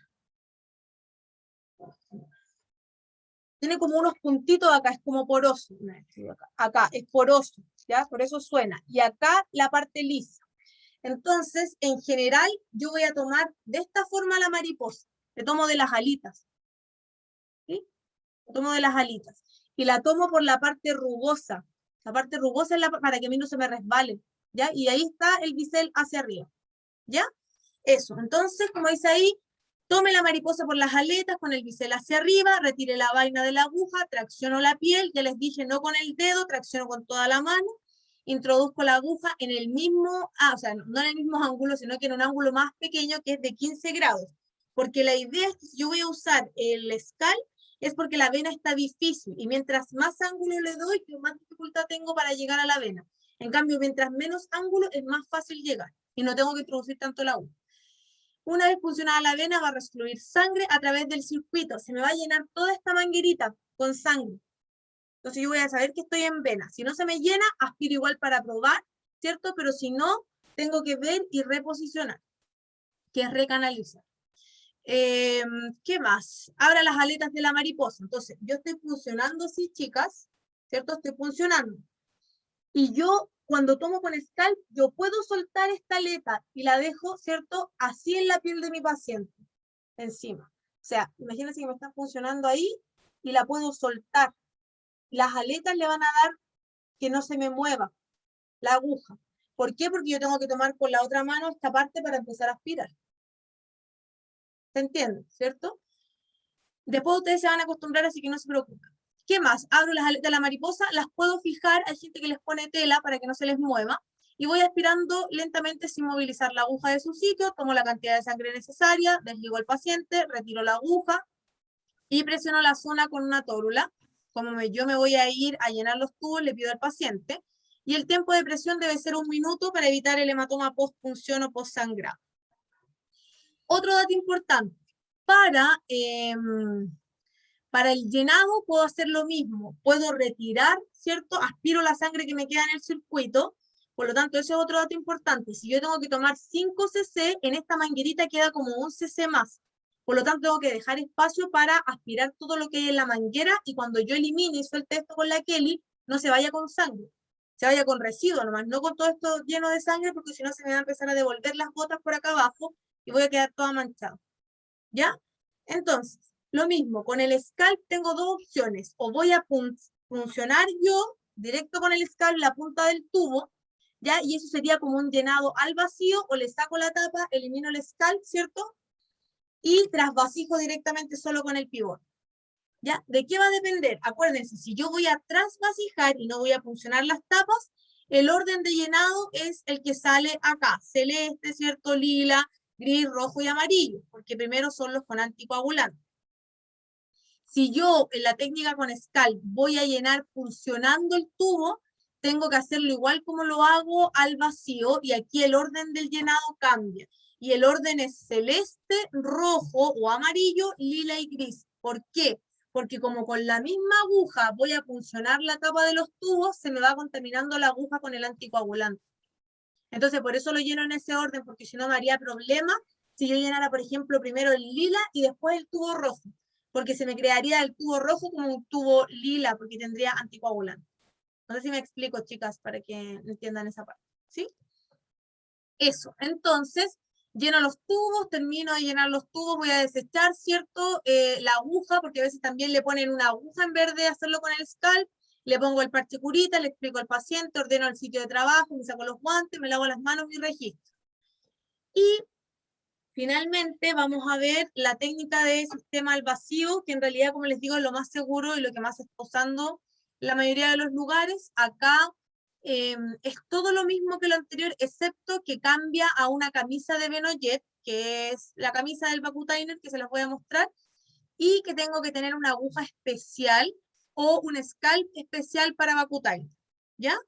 Acá está, en el 1 está la camisa del Vacutainer. Esa camisa no se elimina, porque yo lo que voy a poner es una aguja o un scalp, y esta camisa, en teoría, no tiene contacto con la sangre del paciente. Por lo tanto, yo puedo tener una camisa y irle tomando muestra a 20 pacientes, y no tengo problema. ¿Qué tengo que tener precaución? Si en algún momento la aguja o el scalp de Vacutainer, que si ven la parte de atrás es distinta, porque aquí hay otra aguja, ¿ya? Porque es la que me va a pinchar los tubos, lo mismo la de acá, ahí atrás está la aguja. Si no queda bien puesta, a mí la punta de esta camisa de Vacutainer se me va a llenar con sangre, y ahí yo lo tendría que, por lo menos, aseptizar, ¿ya? Eso es como dato. Acá entonces, de esta forma vienen en esas cápsulas la aguja de Vacutainer, la cual yo voy a sacar de este, ¿cierto? Rompo ese sello blanco que sale ahí y la voy a conectar con mucho cuidado, dejando cuando yo abro, ¿cierto? Y saco la tapa, tengo que sacar la tapa blanca, que es esta de atrás, porque ahí va a estar esa parte de la goma, que es esa, donde está la aguja tapada por ese plástico. O sea, si yo muevo ese plástico, va a salir una aguja, que es lo que vamos a ver en el taller, ¿ya? Que ahí les va a quedar como mucho más claro, porque yo lamentablemente acá no tengo scalp de Vacutainer. Entonces, yo conecto eso y va a quedar esa aguja por dentro y la aguja por fuera, porque es la que yo voy a puncionar. Y lo mismo en el caso del scalp, la aguja por dentro que queda dentro de la camisa y el scalp por fuera, que es el que yo voy a utilizar para puncionar. ¿Qué otra cosa es importante? Creo que alguien me hizo una pregunta, chicas. Camila, ¿tiene usted uno? ¿De aguja? Sí, profe. Ya, si quiere, Las dos. súper, si quiere lo muestra. No sé si puede prender su cámara. Sí, porque ahí les va a quedar más, no se vaya a pintar tampoco, Camila, ya, porque acuérdense que tiene que manipularlo con cuidado. Chicas, voy a dejar de compartir pantalla para que veamos a Camila, ¿lo tiene acá o no? Porque si Sí, no, sí lo profe, tengo. ya, esperen un segundo, voy a dejar de compartir, chicas, para que la podamos ver. A ver, no sé si... Ya. Estoy chascona, así que no me miren a mí. Ya, ahí la puse en grande, no sé si ustedes la ven en grande, chiquillas. Ya, ahí está, esa es la Ahí camisa está del el otro Benoit. Exacto. también. Gírelo suavemente así, Camila, que se va a romper, eso le quería mostrar, se va a romper esa parte de papel, ¿ya? Conecta adentro, exacto, lo enrosca Y ahí y queda la listo. aguja. Y ahí queda la aguja, mire, exacto, que es con la que voy a puncionar. Ojo que esta forma de tomar el Vacutainer, o sea, de funcionar con Vacutainer, uno tiene que ser muy hábil, incluso a la gente que lleva mucho tiempo, funcionar directo, porque después van a meter el tubo atrás, ¿ya? O sea, También Camila, tengo tubo. ¿también tiene tubo? Está totalmente preparada. Ya, si quieren, le puedo mostrar a las compañeras cómo se pone, cómo se presiona el tubo, porque hay que hacer fuerza. Entonces, si ustedes hacen la fuerza mal, van a extravasar, se van a mover, ¿ya? Mira, ahí les voy a mostrar, Camila. Sí. Ya, y miren la fuerza que tiene que hacer Camila para poner el tubo, para que caiga. Miren, hay que hacer harta fuerza con la mano. Entonces, eso de repente se dificulta. Entonces, si yo no tengo mucha habilidad, por ejemplo, yo con ustedes, cuando empezamos a tomar en segundo, con ustedes, con las alumnas de segundo, con Vacutainer tomamos con scalp, porque hacer esa fuerza hacia el tubo hace que ustedes se extravasen, ¿ya? Lo otro que le iba a pedir, Camila, si puede desenroscar nuevamente la aguja, saque el tubo, que quiero que vean las chicas por atrás cómo es la aguja. Mira, desenrosque, no se vaya a pinchar tampoco, y mire, desde abajo si puede correr la parte del plástico para que las chicas vean cómo está la aguja en esa parte, con mucho cuidado, sí. No, no, mira, al revés, mira, hacia el otro lado. No, mira, cuidado que te puedes pinchar. Ponela hacia el otro lado, así, y ahora tracciona la gomita, hacia abajo, pero no, con tu mano, el dedo hacia el otro lado. No, no, no, ahí la sacas, ya, no importa, ahí quedó, ahí está la aguja, que está tapada. Se dan cuenta que está la goma, es que yo quería que Camila la tomara hacia abajo y ahí va a salir la punta de la aguja, pero no importa. Ya, pero por lo menos le mostró que está ahí. Entonces, ojo en esa parte igual que Nunca la había visto. ya. Entonces, por eso les digo, manipularle hay que tener cuidado porque está tapada con la goma, pero si yo bajo la goma, va a salir la aguja, que es la que pincha el tubo. Ya, muchas gracias, Camila, se pasó. Entonces, vamos a... Ahí sí. Ahí estamos ok, entonces vamos a volver a poner el PPT. Pero creo que con eso a ustedes les va a quedar mucho más claro la parte de la camisa y del Benoit, ¿ya? Entonces, Nos vamos a la ejecución, lo mismo, identificar al paciente, me lavo las manos, la orden, ¿cierto? Reúno material, me vuelvo a lavar las manos, informo al paciente el procedimiento, le pido que descubra el brazo, evalúo el sitio de punción, ligo, ¿cierto? Valorizo vena, veo el calibre, me pongo los guantes de procedimiento y abro el envase, donde viene la aguja, que fue lo que me mostró Camila, o donde viene el scalp. El envase donde viene el scalp es muy parecido a este, ¿ya? Este cuadradito que lo abro. La única diferencia es que atrás, en vez de tener la conexión así para jeringa, tiene la otra parte de conexión con la aguja, ¿ya? Eso. ¿Qué más? ¿En qué parte quedé? Conecto, abro el envase donde viene la aguja o el scalp, conecto la aguja o conecto la mariposa, ¿cierto? A la camisa del Benoit, le voy a poner antiséptico a la persona, tracciono la piel, veo que el bisel esté hacia arriba, ¿cierto? Introduzco la aguja en ángulo de 45 grados, si es con aguja, puede ser un poquito menos, ángulo de 15 si es con scalp, y una vez funcionada la vena, inmovilizo la camisa con la mano. Entonces, acá está el tema de que yo tengo la aguja, conecté y tengo que dejarla fija, porque con la otra mano voy a introducir el tubo. Y esta es la parte que yo les decía que es como difícil, ¿ya? Como dice acá, recuerden no movilizar la aguja ni pegarse a las paredes de la vena, y voy a acercar el tubo y introducirlo dentro de la camisa. En el orden que ya vimos, como se contaminan los tubos con el anticoagulante, primero lleno celeste, rojo o amarillo, lila y finalizo siempre con el gris. ¿Ya? Entonces que les quede claro, si ustedes trasvasijan es el otro orden, si ustedes van a pinchar el tubo con lo que sea, con scalp, con lo que sea, o con aguja directamente, va en este otro orden para que no se contamine, ¿ya? Veo que los tubos empiezan a llenarse. Ojo, lo bueno de cuando yo lleno con la camisa de Benoit es que el tubo que está el vacío se llena solo hasta la marca. Ustedes lo van a introducir, se empieza a llenar y después se deja llenar solo. Y ustedes lo sacan y está hasta la marca, ¿ya? Distinto es en los casos de los tubos que no están al vacío, porque ahí yo tengo que preocuparme de llenar hasta la mano. ¿Qué más? Espero que termine de llenarse el tubo cuando no exista fluctuación dentro de él, retiro el tubo para cambiarlo al otro, por mientras voy moviendo el que tiene anticoagulante. Si no tiene anticoagulante no tengo que moverlo, y una vez llenado todos los tubos voy a desligar al paciente. Hay colegas que desligan antes para que la sangre siga fluyendo, pero a veces en ese movimiento de que la vena está insuflada y se vuelve a la normalidad, es que yo puedo perder o cambiarme del lugar de la vena y puedo en realidad perder esa función. Retiro la aguja en forma paralela, ¿cierto? Presiono la zona de punción, ¿cierto? Al menos 1 minuto, desecho la aguja en el recipiente de cortopunzante, ¿cierto? Coloco al paciente el parche curita, explico que el procedimiento ha terminado, ordeno el sitio de trabajo, me lavo las manos y registro, ¿ya?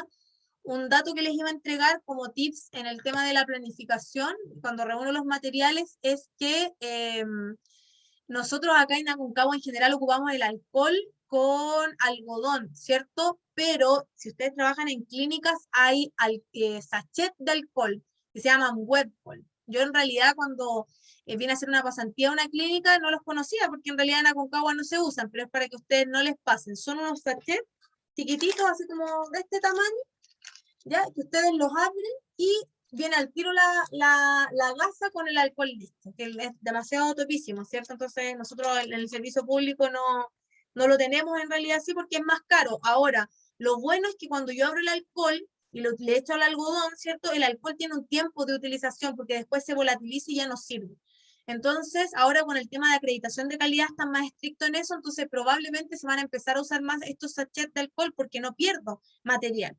Ahora, en las unidades de tomas de muestra que se ocupan un montón de muestras, sí, probablemente me sirva más el alcohol con el algodón. Chicas, ahí estaban escribiendo que la Camila lo mostrara, pero eso ya estamos ok.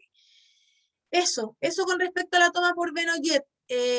No sé si hay dudas, consultas, comentarios. Aquí igual hay una imagen que Camila se lo hizo mucho más gráfico, que es cómo se pone el tubo, la aguja y todo el tema.